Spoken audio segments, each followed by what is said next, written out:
حال سے گزرنا پڑے، مختلف حالات سے گزرنا پڑے، مختلف حالات زندگی میں آئے، کبھی خوشی کبھی غم، یہ ہموم اور غموم کی جگہ ہے۔ یہاں ہمیشہ انسان کو خوشی ہی ملے اور آرام ہی ملے اور چین ہی ملے، ایسا نہیں ہو سکتا۔ جبکہ ہر انسان یہی چاہتا ہے کہ میری ایک جنت اس دنیا میں ہو، کہ میں صرف ہمیشہ آرام سے رہوں، چین اور سکھ سے رہوں، یہ ہر انسان کی خواہش ہے۔ حالانکہ یہ دنیا آخرت کے لیے اور جنت کی منزلوں کے لیے اور مومن کے لیے یہ ایک برج کے طور پر یہ پل ہے کہ جب مسافر سفر پہ جاتا ہے تو وہ سفر جب کرتا ہے تو جس سفر پہ وہ روانہ ہوتا ہے، جس پل سے وہ گزر رہا ہوتا ہے، تو وہ پل پر کوئی مکان کوئی ٹھکانہ اپنا نہیں بناتا ہے، اس کو منزل کی فکر ہوتی ہے کہ میں منزل تک کب پہنچوں۔ ایسے ہی مومن اور ہر انسان اس دنیا کی اس پل پہ سوار ہے اور ایک سفر پہ ہے، جس کو اللہ کے نبی حضرت محمد عربی صلی اللہ علیہ وسلم نے فرمایا، کن فی الدنیا کأنک غریب او عابر سبیل۔ انسان دنیا میں ایسے رہو جیسے کہ ایک اجنبی شخص ہے، کہ جب انسان کسی دوسری اجنبی جگہ میں جاتا ہے، وہاں اس سے کوئی نہ پہچانتا ہو، تو انسان ایک خاموشی سی کیفیت میں رہتا ہے، بات بھی کم کرتا ہے، ہنستا بھی کم ہے، اور اس کو ایک الگ ٹینشن اور ایک الگ فکر ہوتی ہے۔ فرمایا کہ دنیا میں اس اجنبی کی طرح رہو گے گویا کہ تم دنیا میں اجنبی ہو، تمہاری اصل منزل اور اصل ٹھکانہ آخرت میں جنت ہے، اللہ کی ذات ہے۔ او عابر سبیل، یہ ایسے رہو دنیا میں جیسے ایک رہ گزر ہوتا ہے جو راستے سے گزر رہا ہوتا ہے، راستے پہ چل رہا ہوتا ہے، تو جس راستے پہ وہ چلتا ہے اس راستے پہ وہ کبھی کوئی ٹھکانہ کوئی اپنا گھر نہیں بناتا، تو ایسے ہی دنیا میں تم۔ بہرحال یہ تھوڑا سا مختصر سا وقت دنیا کے اندر جو انسان کو گزارنا ہے، اللہ نے فرمایا کہ اس دنیا کی زندگی میں جو قیمتی بھی ہے لیکن پریشانیوں سے بھری بھی ہے، اس میں مختلف حالات بھی انسانوں کو پیش آتے ہیں۔ وَلَنَبْلُوَنَّكُمْ بِشَيْءٍ مِّنَ الْخَوْفِ وَالْجُوعِ وَنَقْصٍ مِّنَ الْأَمْوَالِ وَالْأَنفُسِ وَالثَّمَرَاتِ وَبَشِّرِ الصَّابِرِينَ۔ اللہ نے فرمایا کہ تمہیں میں جانچوں گا، تمہارا ٹیسٹ لوں گا، خوف سے، کبھی خوشی دے کر، کبھی غم دے کر، کبھی اولاد دے کر اور کبھی اولاد نہ دے کر، اور کبھی اولاد چھین کر اور کبھی مال کو تلف کر کے، کبھی ثمرات اور پھل درخت اور پیداوار کو تباہ کر کے، ان تمام چیزوں سے میں تمہیں اب آزماؤں گا۔ اور اس آزمائش پر جو مجھ پر میری ذات پر یقین رکھیں گے، جو مجھ سے تعلق بنائے رکھیں گے، جن کو میری ذات پر امید ہوگی اور مجھ پر یقین ہوگا اور اس پر صبر کریں گے، اور وہ یہ کہیں گے انا للہ و انا الیہ راجعون، ہم تو کچھ نہیں ہے، ہماری زندگی تو بس اللہ کے لیے ہے۔ یہ دنیا کا مال و متاع، یہ جو چیزیں ہمیں ملی ہیں، جو نعمتیں ملی ہیں، یہ سب اللہ ہی کا ہے اور سب کو اللہ ہی کے پاس جانا ہے۔ میری جان کو بھی اللہ ہی کے پاس حاضر ہونا ہے، میری اولاد اور دنیا کی ہر چیز کو، ہر انسان کو اللہ کے پاس پہنچنا ہے۔ ثم الینا ترجعون، پھر تم سب لوٹا دیے جاؤ گے میرے حضور، میری بارگاہ میں تم پہنچا دیے جاؤ گے۔ ثم لتسألن یومئذ عن النعیم، پہنچانے کے بعد تم سے پوچھوں گا اور ضرور پوچھوں گا، ایک ایک نعمت کے بارے میں سوال کروں گا، سوال کیا جائے گا، پوچھا جائے گا کہ زندگی کیسے ملی، کہاں بتائی، رات کیسے گزاری، دن کیسے گزارے اور صبح کیسے گزاری، مال دیا تھا ما انفقتہ من این اکتسبہ، کہاں سے لیا، کس جگہ سے حاصل کیا، کس طریقے سے پایا مال کو، حلال سے یا حرام کے راستے سے، وما انفقتہ فیما انفقتہ، اور کس جگہ پہ خرچ کیا، کسی کو دھمکانے میں خرچ کیا، رشوت دینے میں خرچ کیا، یا اللہ کے راستے میں خرچ کیا، یا اللہ کا گھر تعمیر کرنے میں خرچ کیا، یا اللہ کے مہمانوں کے گھروں کو تعمیر کرنے میں خرچ کیا، یا قرآن کی تعلیم کو اشاعت اور اس کی تبلیغ اور دین کے تحفظ کے لیے مال کو خرچ کیا۔ ان سب چیزوں کے بارے میں اللہ کے نبی صلی اللہ علیہ وسلم نے فرمایا کہ آخرت میں پوچھ ہوگی، تسألن یومئذ عن النعیم، ہر چیز کے بارے میں پوچھ، ایک ایک چیز، ایک ایک سانس کے بارے میں، ایک ایک دن کے بارے میں اللہ پوچھیں گے۔ من حاسب من حوسب فقد من نوقش جس کا حساب آخرت میں شروع ہو گیا وہ تو تباہ ہو۔ کون اللہ کو حساب دے سکتا اپنی زندگی؟ کس میں اتنی ہمت ہے، کس میں اتنی جرت ہے جو اللہ کو اپنی زندگی کا حساب دے؟ اسے اللہ تعالیٰ نے پہلے متنبہ کیا ہے، آگاہ کیا ہے قرآن مقدس کے اندر۔ ایک کتاب اور ایک رسالہ اللہ نے آسمانوں سے بھیجا ہے۔ اللہ کے نبی حضرت محمد عربی صلی اللہ علیہ وسلم کے دست مبارک سے وہ پیغام ہم تک پہنچا ہے قرآن مقدس۔ اس میں اللہ نے متنبہ کیا ہے وَمَا الْحَيَاةُ الدُّنْيَا إِلَّا مَتَاعُ الْغُرُورِ، اے دنیا کے انسانوں، دنیا کو میں نے بچھایا ہے، اس میں پہاڑ لگائے ہیں، اس میں درخت لگائے ہیں، اس میں ندیاں بہی ہیں، اس میں سمندروں کو جاری کیا ہے، اس میں آسمان کی چھت کو مزین کیا ہے، زینا السماء الدنیا بمصابیح، اس میں ستاروں کو چمکایا ہے، سورج طلوع ہوتا ہے، چاند روشن ہوتی ہے، اس سے دھوکہ نہیں کھانا، اس سے دھوکہ۔ اللہ نے پہلے یہ متنبہ کیا ہر انسان کو۔ زین للناس، اللہ نے فرمایا میں نے یہ بکھیر دی ہے دنیا، اس کو میں نے آراستہ کیا، کیا کیا چیزیں اس میں رکھی ہیں میں نے؟ دل لگی کے لیے حب الشہوات، من پسند چیزیں، انسان کی خواہش جو ہوتی ہے وہ سب چیزیں یہاں رکھی ہیں۔ نیند کو یہاں رکھا ہے، عورت کو رکھا ہے، آرام دہ چیزوں کو بھی رکھا ہے، لذیذ چیزوں کو بھی رکھا ہے، اور دل کو بہلانے والی چیزوں کو بھی رکھا ہے، سواریوں کو بھی رکھا ہے، جہازوں کو بھی رکھا ہے، ہر چیز کو رکھا ہے۔ زین للناس، اس دنیا کو ہم نے مزین کیا ہے انسانوں کے لیے، حب الشہوات، من النساء، یعنی عورتوں کو، والبنین، اور اولادیں لا رکھی ہیں، اولادیں دی ہیں، ایک نسل چلائی ہے کہ اس کی بے انتہا محبت باپ کے دل میں اور ماں کے دل میں رکھی ہے۔ آیا یہ اس اولاد کے لیے اللہ کی محبت کو قربان کرتا ہے؟ والقناطیر المقنطرہ، اور خزانے بھرے ہیں اس دنیا میں، خزانے رکھے ہیں اس میں، سونا چاندی ہے، زیورات ہیں، پیسہ ہے، زر ہے، مال ہے، من الذهب والفضة والخيل المصومة، اور نشان زد سواریاں ہیں۔ اس زمانے میں گھوڑے تھے، اللہ کے نبی صلی اللہ علیہ وسلم گھوڑے اور اونٹ ہوا کرتے تھے۔ آج وہ دور ختم ہو گیا، اور آج سواریاں اور ہیں، آج گاڑیاں ہیں، لگژری گاڑیاں ہیں، آرام دہ گاڑیاں ہیں، اور ریل گاڑیاں ہیں، ہوائی جہاز ہیں۔ یہ سب چیزیں اللہ نے فرمایا یہ میں نے دنیا میں ڈال رکھے ہیں، اس سے میں نے دنیا کو چمکایا ہے، اس سے میں نے دنیا کو آزمایا ہے۔ والقناطیر المقنطرة والخیل المصومة والانعام، اور جو غریب ہے اس کے لیے چوپائے اور جانور بچھا رکھے ہیں، وہ ان سے دل لگی کرتا ہے، وہ ان سے اپنے من کو بہلاتا ہے، ان سے محبت کرتا ہے، اس کے لیے ایک امتحان ہے۔ امیر کے لیے ایک امتحان ہے، مالدار کے لیے اس کا مال امتحان ہے، غریب کے لیے اس کے جو جانور ہے، بھیڑ بکریاں ہیں جن کے پیچھے اور جن کی خدمت کرتا ہے، اس کے لیے امتحان ہے۔ والانعام والخیل والحرث، اور جو زمیندار ہے اس کے لیے زمینداری اور اس سے جو نکلنے والی چیزیں ہیں، غلات ہیں، یہ اس کے لیے امتحان ہے۔ اللہ نے ان سب چیزوں کو بتایا، ان چیزوں سے میں نے اس دنیا کو آراستہ کیا، اس کو خوبصورت کیا، اس کو مزین کیا، اور پھر ساتھ میں اللہ نے فرمایا وَمَا الْحَيَاةُ الدُّنْيَا إِلَّا مَتَاعُ الْغُرُورِ، انسانوں یہ سب دھوکا ہے، یہ سب ملمہ سازی ہے، یہ سب سونے کا پانی اوپر چڑھا ہے، حقیقت کچھ نہیں۔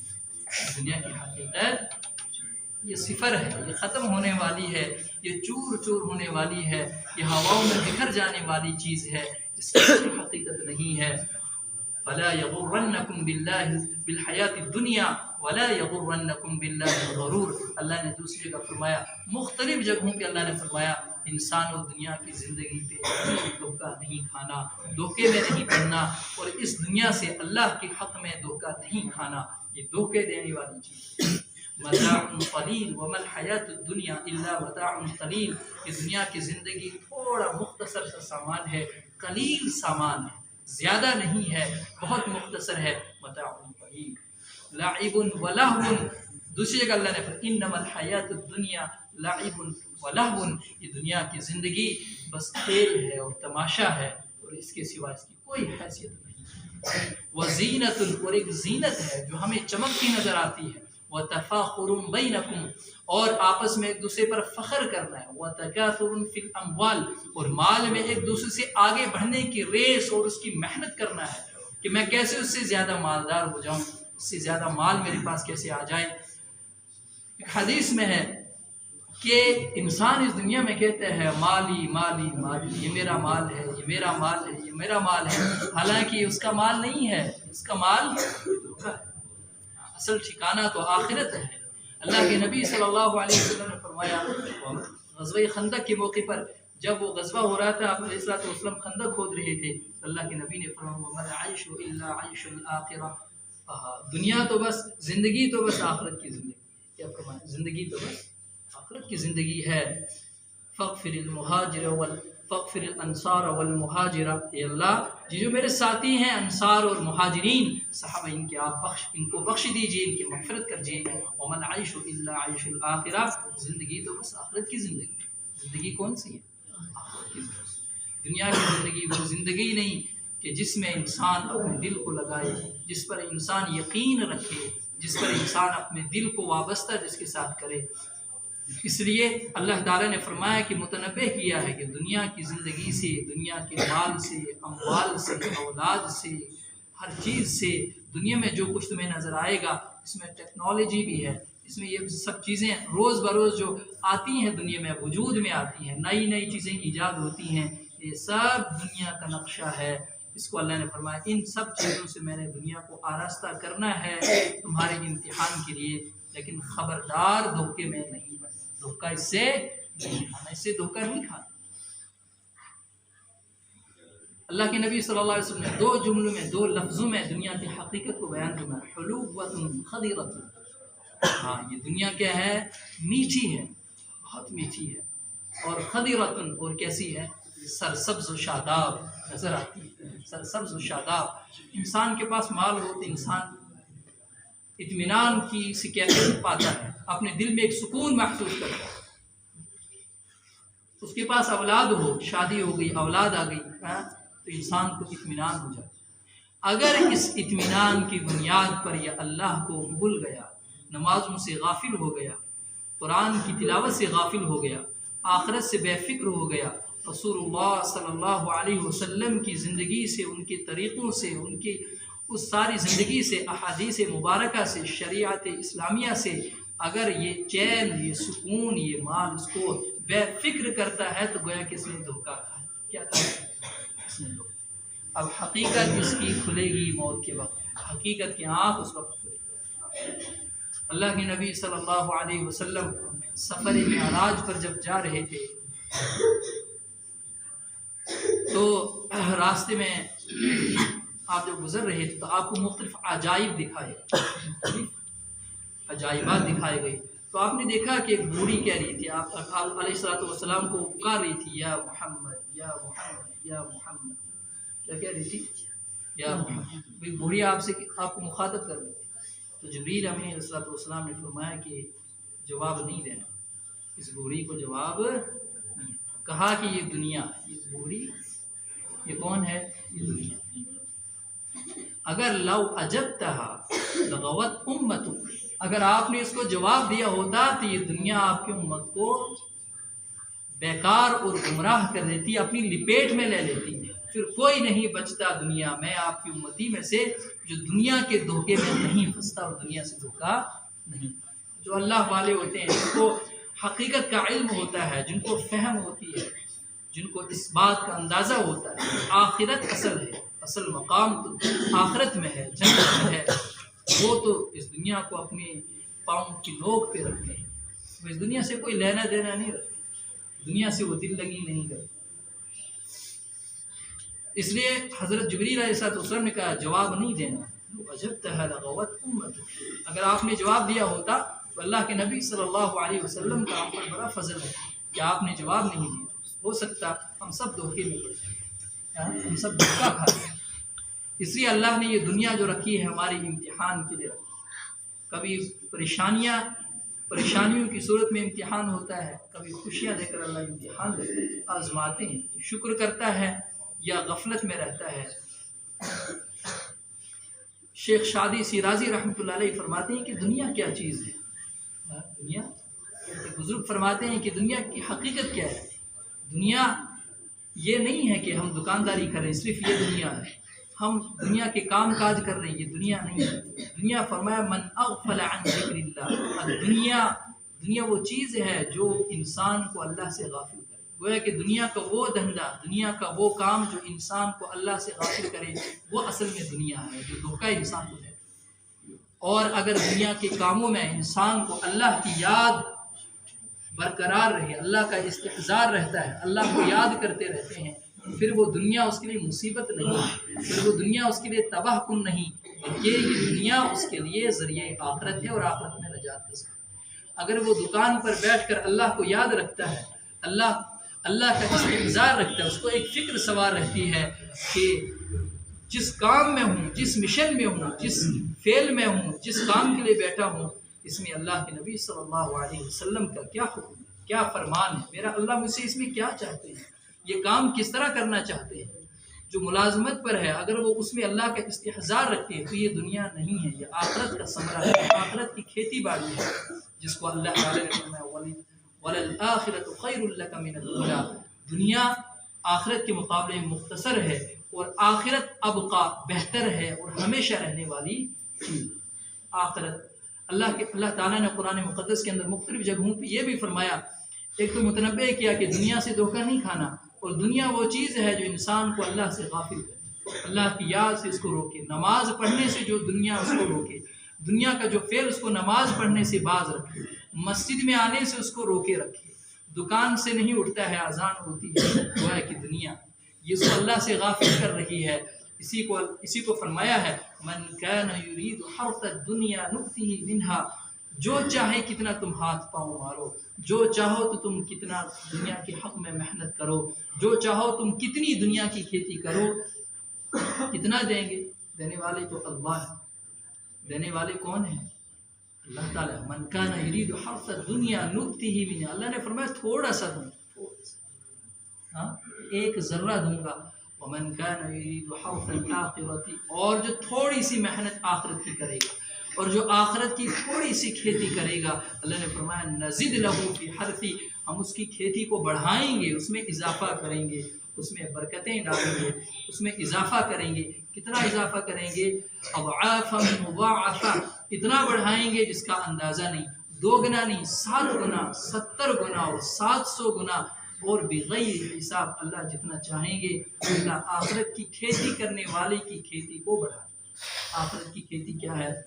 آخرت کی کھیتی ہے جو انسان جس کام میں دنیا کے اندر لگا ہے اس کام میں وہ اللہ کو یاد رکھے، دین اسلام کو یاد رکھے، اپنے نبی حضرت محمد عربی صلی اللہ علیہ وسلم کی زندگی کو یاد رکھے، اللہ کے فرمان کو یاد رکھے، وہ دنیا کا وہ کام اس کو نماز سے غافل نہ کرے، گویا کہ وہ نماز پڑھنے آئے، وہ نماز وقت پر پڑھے، یا آخرت کی کھیتی ہے، وہ تلاوت قرآن کرے یا آخرت کی کھیتی ہے، وہ اللہ کا ذکر کرے یا آخرت کی کھیتی ہے، وہ درود و سلام پڑھے یا آخرت کی کھیتی ہے، وہ اپنے ہمسایوں کے ساتھ اچھا سلوک کرے وہ آخرت کی کھیتی ہے، وہ کسی کی غیبت زبان سے نہ کرے یا آخرت کی کھیتی ہے، وہ کسی کے ساتھ حسد دل میں نہ رکھے، بغض اور عداوت دشمنی دل میں نہ پالے یا آخرت کی کھیتی ہے، اپنے کمزوروں پر رحم کرے اور چھوٹوں کے ساتھ شفقت کا معاملہ کرے، یہ آخرت کی کھیتی ہے۔ جو گرے پڑے انسان، لاچار اور مزدور و بیکس انسان ہے، ان کا سہارا بنے، یہ آخرت کی کھیتی ہے۔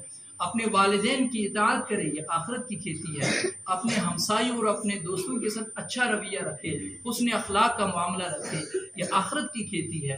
یہ سب کام وہ ہیں جو آخرت کی کھیتی ہے، یہ سب کام جو کرتا ہے، فرمایا اللہ تعالیٰ نے یہ جو آخرت کی کھیتی کا طلبگار رہتا ہے، نزید لہو فی حرثی، ہم اس کی کھیتی میں اضافہ کریں، اور کتنا اضافہ کریں گے؟ اضعافا مضاعفا کثیرا، بہت زیادہ اضافہ، اتنا اضافہ کہ آپ ہمارے حساب سے ہم اس کا اندازہ نہیں لگا سکتے ہیں۔ اس لیے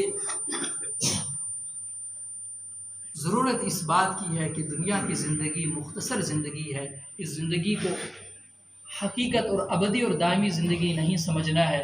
ہر ایک کو یہ دنیا چھوڑ کے جانا ہے، ہر انسان پر جو ہے فنا طاری ہوگا اور آخرت میں پہنچنا ہے، اپنی زندگی کا حساب دینا ہے۔ دنیا میں انسان مختلف خطرات سے گزرے گا، احوال گزرے گا، لیکن ہر حالت میں اپنے خدا کو یاد رکھنا ہے، چاہے خوشی کا ہو یا غم کی حالت ہو۔ اسے فرمایا ہے دری دنیا کسے بے غم نہ باشد، دری دنیا کسے بے غم نہ باشد، اگر باشد نی آدم نہ باشد۔ اس دنیا میں کوئی ایسا نہیں ہے جو بے غم ہو، بے غم کوئی انسان اس دنیا میں نہیں ہو سکتا۔ اگر کوئی بے غم ہے بنی آدم نباشد، پھر وہ انسان نہیں ہے، پھر وہ بنی آدم نہیں ہے۔ اگر انسان ہے تو غم ہو، اگر انسان ہے تو تکلیفیں ہوں گی، اگر انسان ہے تو احوال آئیں گے، اگر انسان ہے تو مصیبتوں کا شکار ہوگا، اللہ کی طرف سے آزمائشیں آئیں گی، اور اگر اس پر پریشانیاں نہیں پھر وہ انسان نہیں، یا تو جانور ہوگا یا کوئی فرشتہ ہوگا جس پر کوئی پریشانی اور مصیبت کوئی حالت نہیں آتی ہے۔ اس سے ہر حال میں اللہ کو یاد رکھنا ہے۔ بیچ میں ایک جملہ آ گیا، اللہ کے نبی صلی اللہ علیہ وسلم جب معراج کے سفر پہ جا رہے ہیں، کیونکہ اسی مہینے میں اللہ کے نبی صلی اللہ علیہ وسلم معراج کے سفر پہ گئے تھے، تو آپ کو مختلف چیزوں کا مشاہدہ کرا گیا۔ تھوڑی سی مختصر اس کے تعلق سے بات عرض کروں۔ اللہ کے نبی صلی اللہ علیہ وسلم کو جو سفر کے معراج پہ لیا گیا، سبحان الذی اسری بعبدہ لیلا من المسجد الحرام الی المسجد الاقصی الذی بارکنا حولہ، تو کہنے والے نکات کہنے والے علماء یہ فرماتے ہیں کہ اللہ کے نبی کو سفر معراج پہ کیوں بلائے؟ اللہ کے نبی صلی اللہ علیہ وسلم جب دنیا میں تشریف لائے، جب آپ کو نبوت دی گئی، مکہ کے لوگ آپ کے دشمن ہیں، مکہ کے لوگوں نے آپ کو ستانا شروع کیا، آپ کے جانی دشمن ہو گئے، کوئی آپ کو قتل کرنے کی سازش کرتا، آپ کو طرح طرح کی تکلیفیں پہنچاتے۔ آپ جب نا امید ہو گئے مکہ والوں سے، اب یہ بات نہیں مانیں گے، کتنی چوٹ دل پہ لگی ہوگی، ہمیں اس بات کا احساس ہونا چاہیے، ہم جس نبی کی امتی ہیں، جس نبی کا نام لیوا ہے، جس کی شریعت کو ہم پامال کرتے ہیں، جس کی سنتوں کو ہم پامال کرتے ہیں، ہمیں اس بات کا اندازہ ہونا چاہیے، اس نبی، اس لاڈلے حبیب حضرت محمد عربی آمینہ کے لال محمد بن عبداللہ کو ہمارے بارے میں کتنی فکر تھی، وہ کتنے دکھ سہے اسلام اور دین کے خاطر، اس شریعت کی خاطر، ہم تک پہنچانے کی خاطر۔ جب اللہ کے نبی بالکل مایوس ہو گئے مکہ والوں سے، تو آپ کے ذہن میں خیال آیا کہ طائف کے لوگ ہیں، چونکہ نبی علیہ السلام کو دودھ پلایا گیا تھا، حلیمہ سعدیہ بنو سعد قبیلہ تھا، وہاں اللہ کے نبی نے بچپن میں پرورش پائی، تو وہاں اس قبیلے کے لوگ طائف میں رہتے تھے، گویا کہ نانی حال کے کچھ لوگ طائف میں رہتے تھے، تو اللہ کے نبی کو یہ امید لگی، چلو مکہ کے لوگوں نے نہیں مانا، ٹھکرا دی بات، وہ تو نانی حال ہیں، وہاں کے کچھ لوگ ہیں، ان سے تعلقات ہیں، بچپن کی رشتہ داریاں ہیں، ہو سکتا ہے وہ بات مان، ہو سکتا ہے بات مان جائیں گے۔ اللہ کے نبی صلی اللہ علیہ وسلم اس آس اور امید کے ساتھ طائف پہنچے، وہاں کے سرداروں سے ملاقات کی، 3 بڑے سردار تھے، ان سے آپ ملاقات کی، پہلے 2 نے تو انکار کیا، کہا ہم آپ کی بات نہیں مانیں، تیسرے نے کہا کہ میں آپ کی بات سننا ہی نہیں چاہتا، اگر آپ جھوٹے ہیں تو پھر آپ کی بات کیوں سنوں، اگر آپ سچ ہیں اور پھر آپ کی بات قبول نہ کروں تو وہ جرم میں اپنے ذمہ نہیں لینا چاہتا، اس لیے میں آپ کی بات ہی نہیں سنوں۔ اللہ کے نبی صلی اللہ علیہ وسلم کو بڑی چوٹ لگی، بڑے آزردہ دل ہو گئے، شکستہ خاطر ہو گئے۔ اللہ کے نبی صلی اللہ علیہ وسلم، ان سرداران نے آپ کو کہا کہ آپ فوراً یہاں سے نکل جائیں، ورنہ یہاں کے لوگ آپ کو تکلیف پہنچا سکتے۔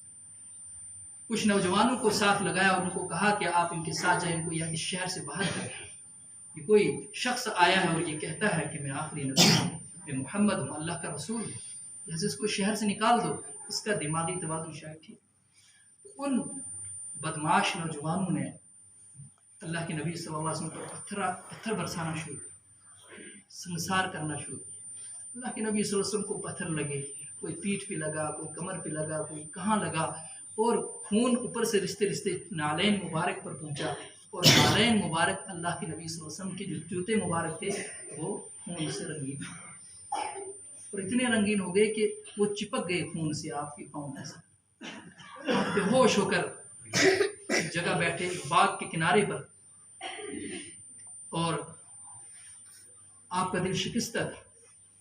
اللہ کے نبی صلی اللہ علیہ وسلم کی زبان پہ الفاظ ہے، اللہم انی اشکو، اللہم الیک اشکو ضعف قوتی وقلۃ حیلتی، اللہ میں اپنی کم ہمتی کا، اپنی کم تدبیری کا آپ ہی سے شکایت کرتا ہوں، آپ نے کن لوگوں کے حوالے نہیں کیا، لیکن اس سب کے باوجود اللہ اگر آپ مجھ سے راضی ہیں تو مجھے کوئی کسی چیز کی پرواہ نہیں ہے، مجھے کسی چیز کی پرواہ نہیں ہے۔ اللہ اگر آپ مجھ سے راضی ہیں پھر ان کے اس انجام کا، ان کے اس معاملے اور برتاؤ اور سلوک کا مجھے اس کی کوئی پرواہ نہیں ہے، اگر آپ مجھ سے راضی ہیں۔ تو وہاں ایک باغبان تھا، تو اس نے دیکھا کہ ایک شخص شکستہ حالت ہے، بیٹھا ہوا ہے، اس نے آپ سے حال چال پوچھا، اور اس کے بعد انگور تشتری میں لا کر آپ کی خدمت میں پیش کیا، آپ نے کچھ انگور اٹھائے ہوں گے، اس کے بعد اللہ کے نبی صلی اللہ علیہ وسلم دل میں یہ خیال آیا، بھائی کوئی اس دنیا میں ہوتا، کوئی دوست ہوتا، اس دنیا میں کوئی دوست ہوتا جس سے میں اپنے یہ بڑھاس یا اپنی شکوے اور اپنے غم ان سے ظاہر کرتا، ان سے کہتا، جو مجھے پھر دلاسا دیتا، جو مجھے پھر بھروسہ دیتا، کوئی ایسا دوست مجھے، کوئی صاحب اور ساتھی ہوتا۔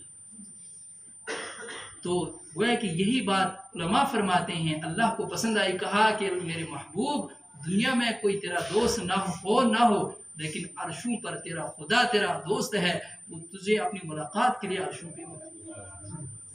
اللہ کے نبی صلی اللہ علیہ وسلم سفر کے طائف کے بعد ہی پھر فوراً اللہ کے نبی صلی اللہ علیہ وسلم جب ام ہانی کے گھر پہ رات کو سوئے، جبریل علیہ السلام چھت پھاڑ کے نیچے اترے، براق حاضر کیا سواری، اور آپ کو کہا کہ چلیے عرشوں تک اللہ سے ملاقات کے لیے جانا ہے۔ چنانچہ یہاں سے لے کر آپ کو مسجد اقصیٰ پہنچائے گا، بیچ میں کچھ معاملات دیکھے، حضرت موسیٰ علیہ السلام کو دیکھا قبر کے اندر نماز پڑھ گئے، وہاں آپ علیہ السلام نیچے اترے، 2 رکعت نماز پڑھی، پھر اس بڑھیا کو دیکھا جو کہہ رہی تھی یا محمد یا محمد۔ حضرت جبریل علیہ السلام نے کہا یہ دنیا ہے، اس کو جواب نہیں دینا۔ پھر مسجد اقصیٰ پہنچے، وہاں انبیاء علیہ السلام جسمانی حالت میں موجود تھے، سب بستہ تھے، اذان ہو چکی تھی، اور نبی علیہ السلام کو یہ کہا گیا کہ آپ امامت فرمائیں۔ تو یہ نبی علیہ السلام کو اللہ نے وہ رتبہ دیا جو امام الانبیاء کہ سارے نبیوں کی امامت کرائی۔ پھر وہاں سے آپ کو سیڑھی کے ذریعے سے کسی اور ذریعے سے آسمانوں تک پہنچایا گیا، آسمانی سفر۔ اس لیے علماء فرماتے ہیں یہ 3 مراحل تھے۔ ایک سفر کا نام، جو سفر مکہ سے لے کر مسجد اقصیٰ تک کا ہے، اس کو کہتے ہیں اسراء۔ تو پھر یہاں سے لے کر مسجد اقصیٰ سے لے کر آسمانوں تک جو سفر ہے سدرۃ المنتہا تک، اس کو کہتے ہیں معراج۔ اور جو سدرۃ المنتہا سے آگے کا سفر ہے سرسرۃ الاقلام، جہاں عرش خدا کے پاس تک کا سفر، اس کو کہتے ہیں اعراج، بلندی۔ وہاں سے اللہ کے نبی صلی اللہ علیہ وسلم کو اوپر چڑھایا گیا۔ تو آپ پہلے آسمان پہ گئے، پھر دوسرے آسمان پر گئے، ہر آسمان پر ایک نبی سے آپ کی ملاقات ہوئی، حضرت آدم علیہ السلام کے ساتھ، حضرت یوسف علیہ السلام، حضرت حضرت یونس علیہ السلام کے ساتھ، آخری آسمان میں حضرت ابراہیم علیہ السلام سے آپ کی ملاقات ہوئی۔ پھر وہاں سے آگے آپ پہنچے عند سدرۃ المنتہا عندها جنة المأوى إذ يغشى السدرة ما يغشى ما زاغ البصر وما طغى لقد رأى من آيات ربه الكبرى فكان قاب قوسين أو أدنى۔ تو اللہ کے نبی صلی اللہ علیہ وسلم سدرۃ المنتہا تک پہنچے، وہاں بیری کا وہ درخت جو انوارات تھا، پر انوار تھا، یہاں سے جو نیک اعمال چڑھتے ہیں اس بیری کے درخت تک وہاں لٹکائے جاتے ہیں، اوپر سے جو احکامات اترتے ہیں وہ اس بیری کے درخت کے ساتھ اس پر رکھے جاتے ہیں۔ پھر وہاں سے فرشتے ان احکامات کو نیچے لاتے ہیں، انبیاء علیہ السلام کے پاس لاتے تھے، تو وہاں تک پہنچے۔ پھر وہاں سے آگے جو سفر تھا وہ حضرت نبی کریم صلی اللہ علیہ وسلم جو پردے ہٹے، پھر اللہ سے ملاقات ہوئی، گویا کہ دنیا میں تھک ہار کر اپنی قوم سے مایوس ہو کر اللہ نے عرشوں تک پہنچایا، اپنے عرش تک بلایا، اور پردے ہٹے، تجلیات پڑھی۔ آتا ہے حدیث کے اندر کہ اللہ کے نبی صلی اللہ علیہ وسلم نے اللہ کی ذات کا مشاہدہ، اللہ کی ذات سے جو تجلیات، جو انوارات نکلے، ان کو اللہ کے نبی صلی اللہ علیہ وسلم نے دیکھا۔ اور جو انبیاء نے یا اولیاء نے دنیا میں انوارات دیکھے ہیں وہ اللہ کی صفات کی تجلیات کو دیکھا ہے۔ حضرت موسیٰ علیہ السلام پر جو تجلی پڑی ہے وہ ذاتی، وہ صفتی تجلی تھی، لیکن اللہ کے نبی صلی اللہ علیہ وسلم کو جو مشاہدہ کرایا گیا آخرت میں، وہاں عرش کے سامنے اللہ کے نبی صلی اللہ علیہ وسلم پہنچے، اللہ نے ذات کی تجلی کا مشاہدہ کیا۔ تو گویا اللہ کے نبی صلی اللہ علیہ وسلم فرماتے ہیں، ایک حدیث کے اندر ہے، ترمذی شریف کے اندر حدیث ہے، اللہ کے نبی صلی اللہ علیہ وسلم جمدت شفتا، میرے منہ بند ہو گئی تھی اللہ کے خوف سے، اللہ کا رعب اس قدر طاری ہو چکا تھا۔ جیسے دنیا میں ہم دیکھتے ہیں کوئی بڑا اللہ کا ولی ہو، اس کی مجلس میں جائیں تو خوف کپ کپی ہو، منہ زبان نہیں کھلتا، ایسے اللہ کے نبی صلی اللہ علیہ وسلم اللہ کے سامنے جب تھے تو جمدت شفتائی، اللہ کے نبی فرماتے میرے ہونٹ بند تھے، تو اللہ نے اس رعب کو ہٹانے کے لیے فرمایا یا محمد لما جئت بھی، اے محمد اتنا سفر کر کے آئے ہو دنیا سے اقصیٰ تک، اقصیٰ سے آسمانوں تک، آسمان سے سدرۃ المنتہا تک، پھر وہاں سے لے کر عرش الہی تک کیا لے کر کے آئے؟ اللہ نے فرمایا کیا لے کر کے آئے ہو؟ اللہ کے نبی صلی اللہ علیہ وسلم نے جواب دیا التحیات للہ والصلوات والطیبات، کہ اللہ ساری مالی عبادتیں جتنی ہیں سب لے کر کے آیا۔ جتنی بدنی مالی عبادتیں کی ہیں، جو اللہ کے راستے میں خرچ کیا ہے، خیرات کیا ہے، وہ سب اللہ تیری بارگاہ میں لے کر کے آیا ہوں، جانی مالی ساری عبادتیں لے کر کے حاضر ہوا ہوں، یہی ہدیہ لایا ہوں۔ اس کے جواب میں اللہ تعالیٰ نے فرمایا السلام علیک ایھا النبی، السلام علیک ایھا النبی، اے نبی تجھ پر سلامتی، اے نبی تجھ پر سلامتی ہو، تو بدنی عبادتیں لے کر آیا ہے، تیرا بدن محفوظ رہے، سلامتی ہو اس پر، اور تو مالی عبادتیں لے کر کے آیا ہے، رحمت اللہ و برکاتہ، اس مال میں برکت ہو، تجھ پہ برکت ہو، تجھ پر رحمت ہو، تجھ پر سلامتی ہو۔ اللہ کے نبی صلی اللہ علیہ وسلم نے سوچا قبولیت کا وقت ہے، زبان کھل گئی ہے، تو اللہ کے نبی نے فرمایا السلام علینا وعلی عباد اللہ الصالحین، اب صرف تنہا مجھ پر یہ سلامتی اور برکتیں نہ ہوں، بلکہ میری ان نیک صالح امت کے لوگ، جو میری امت کے لوگ ہیں، نیک صالح مومن بندے جو رب کو یاد رکھتے ہیں اور رب کی بات مانتے ہیں، جو دنیا سے دل نہیں لگاتے، جو آخرت کی فکر کرتے ہیں، اللہ کے نبی صلی اللہ علیہ وسلم کے دین کی فکر کرتے ہیں، ان پر بھی اللہ کی سلامتی ہو، ان پر بھی اللہ کی رحمت ہو، ان پر بھی برکتیں اللہ کی رحمتیں ہو، شفقتیں نازل ہوں۔ السلام علینا وعلی عباد اللہ الصالحین۔ تو اللہ کے نبی صلی اللہ علیہ وسلم نے یہ سفر کا معراج فرمایا، پھر اللہ کے نبی صلی اللہ علیہ وسلم کو تحفے میں دو چیزیں دی گئیں، ایک تو نماز دی گئی، کیا دی گئی؟ جو نماز ہم کو گراں ہوتی ہے، جو نماز ہم پر گراں ہوتی ہے، بوجھ محسوس ہوتی ہے، یہ کوئی چھوٹا تحفہ نہیں ہے، یہ کوئی چھوٹی عبادت نہیں ہے۔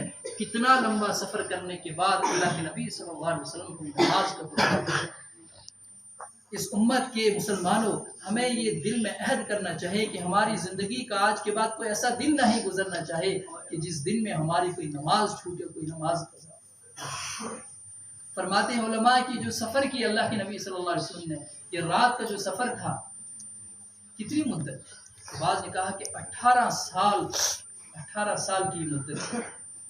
اللہ تعالیٰ نے سب کو اس سے بے خبر کر دیا، کسی کو معلوم نہیں چلا۔ جب اللہ کے نبی وہاں سے معراج سے واپس آئے تو دروازے کی جو کنڈی کھٹکھٹائی تھی جبریل نے، وہ بھی ہل رہی تھی۔ گویا کہ اللہ تعالیٰ کا نظام، کائنات کا نظام روک دیا۔ 18 سال لگے اس سفر کو کرنے میں، اور اتنا لمبا سفر کرنے کے بعد ایک تحفہ لے کر کے آئے ہیں اللہ کے نبی صلی اللہ علیہ وسلم۔ وہ تحفہ کون سا تحفہ؟ نماز کا تحفہ ہے، جس کو اللہ نے فرمایا، اللہ کے نبی نے فرمایا الصلاۃ معراج المومن، میری معراج تھی کہ میں جسمانی حالت میں عرش تک پہنچا اور اللہ سے ملاقات کی، اور مومنو تمہارے لیے بھی ایک معراج کی چیز لایا ہوں، وہ معراج نماز ہے۔ معراج کیا ہے؟ معراج نماز ہے۔ الصلاۃ معراج المومن، جب تم اللہ کے سامنے اللہ اکبر کہہ کر کھڑے ہوتے ہو، فرماتے ہیں علماء فقہا فرماتے ہیں، جب یہ انسان نماز کے لیے کھڑا ہوتا ہے تو جب یہ یوں ہاتھ اٹھاتا ہے، ایسے ہاتھ اٹھاتا ہے، یہ دنیا کی ہر چیز کا انکار کرتا ہے۔ یہ احساس دل میں ہونا چاہیے، گویا کہ اس نے سب دنیا کی ہر چیز کو، مال کو، زر کو، اولاد کو، بیوی کو، کوٹھی کو، بنگلے کو، سواری کو، گاڑی کو، دنیا کی ہر نعمت کو پسے پشت ڈالا، یہاں تک ہاتھ اٹھائے، دنیا کی ہر چیز کو پیچھے چھوڑا، اور پھر ایک نعرہ زبان پہ لایا، اللہ اکبر، اللہ سب سے بڑا۔ میرا کوٹھا، میرا بنگلہ اور میری گاڑی، میرا مال، لاکھوں اور اربوں خربوں کی پراپرٹی، یہ کچھ نہیں ہے، ان سب سے بڑا کون ہے؟ آسمان سے بڑا۔ یہ کیا کہتا ہے؟ اللہ۔ اس احساس کے ساتھ، اس تلفظ کے ساتھ، اس بول کے ساتھ یہ اللہ کے سامنے کھڑا ہوتا ہے، گویا کہ معراج کے سفر پہ کھڑا ہوتا ہے۔ اور اس کی معراج کی منتہا کہاں ہے؟ اللہ کے نبی عرش تک پہنچے، بلندیوں کو چھویا، اور مومن بندے کی معراج کہاں کا؟ نماز میں، سجدے میں گر، اللہ کے قدموں میں گر۔ یہ تیری زندگی کی معراج ہے۔ تو سجدہ کرتا ہے تو اللہ کے قدموں کے بیچ میں پڑتا ہے، یہ تیری زندگی کی معراج ہے۔ اسے اللہ کے نبی صلی اللہ علیہ وسلم کے پاس ایک مرتبہ حضرت جبریل علیہ السلام تشریف لائے، کہا کہ نماز کو ایسے پڑھو گویا کہ اللہ تمہیں دیکھ رہا ہے، تم اللہ کے سامنے ہو۔ اگر یہ نہیں ہو سکتا ہے تو کم سے کم یہ سوچو، پہلا مرحلہ کہا کہ یہ سوچو کہ تم خدا کو دیکھو، کیا کر رہے ہو؟ تم خدا کو دیکھو۔ جب نماز کے لیے کھڑے ہو تو جبریل علیہ السلام نے فرمایا، حضرت نبی اکرم صلی اللہ علیہ وسلم سے پوچھا، مل احسان، احسان کیا چیز ہے؟ ان تعبد اللہ کانک تراہ، کہا نماز ایسے پڑھ، عبادت ایسے کر، تو خدا کو دیکھ رہا ہے، تو خدا سے بات کر رہا ہے۔ اگر نہیں ہو سکتا ہے ایسا خیال، نہیں آ سکتا ہے، تو روک نہیں سکتے، کم سے کم یہ سوچنا فَإِنَّهُ يَرَاكَ، وہ تجھے دیکھ رہا ہے۔ تیری معراج نماز ہے، ہر مومن بندے کی معراج نماز ہے۔ اس سے نماز کو نہیں چھوڑنا، دنیا سے دل نہیں لگانا، دنیا کی ہر نعمت کے بارے میں آخرت میں سوال ہوگا، پوچھ گچھ ہوگی، اللہ پوچھیں گے اور سوال کریں گے۔ اس لیے دنیا میں رہ کر اپنا تعلق اللہ سے جوڑیں، قرآن سے جوڑیں، علماء سے جوڑیں، نمازوں کے ساتھ جوڑیں، اپنے تعلق کو مضبوط کریں اللہ کے ساتھ۔ یہ تعلق، یہ رشتہ آخرت میں کام آئے گا، اور باقی کوئی چیز آخرت میں کام آنے والی نہیں ہے۔ سب یہیں چھوڑ دینا ہے، سب یہیں ختم ہوگا، اور سب یہیں ہم سے جدا ہو جائیں گے۔ اللہ تعالیٰ عمل کی توفیق عطا فرمائے۔ اصل خطاب تو حضرت امام صاحب کا تھا، اب مفتی صاحب نے مجھے بیچ میں حکم دیا کہ آپ تھوڑا سا بات کریں، تو حضرت امام صاحب کے بھی ہم ممنون مشکور ہیں، کافی عرصے سے یہاں خدمت کر رہے ہیں۔ امامت جو ہے، امامت یہ بہت بڑا پیشہ ہے، دین اسلام میں اس کا بہت بڑا مقام ہے۔ ایک علماء فرماتے ہیں کہ قیامت کے دن کچھ لوگ ہوں گے کہ جن کی گردنیں جو سب سے اونچے ہوں گے، ان کی گردنیں سب سے اونچی ہوں گی۔ وہ کون ہوں گے؟ کہا وہ مؤذنین ہوں گے، اذان دینے والے، جو دنیا میں اللہ کا گن گاتے تھے، اللہ کے گھروں سے اللہ کا نام بلند کرتے تھے۔ قیامت میں دن اللہ ان کی گردن کو سب سے اونچی رکھیں گے، اور اس سے بڑا رتبہ اللہ نے امام کو دیا، جو اس سفر معراج، جو مومن کی معراج نماز ہے، اس کی امامت کراتا ہے، اور بندوں کو، مقتدیوں کو اللہ سے ملاتا ہے۔ یہ کوئی چھوٹا عہدہ نہیں۔ اللہ ان کی خدمت کو قبول فرمائے، اور اس میں اللہ تعالیٰ مقبولیت عطا فرمائے۔ آپ سبھی حضرات سے دعا کی درخواست ہے، اللہ تعالیٰ مجھے بھی کہنے سننے سے زیادہ عمل کی توفیق عطا فرمائے، اور تمام امت مسلمہ کو دین اسلام کا پابند بنائے۔ وآخر دعوانا الحمدللہ۔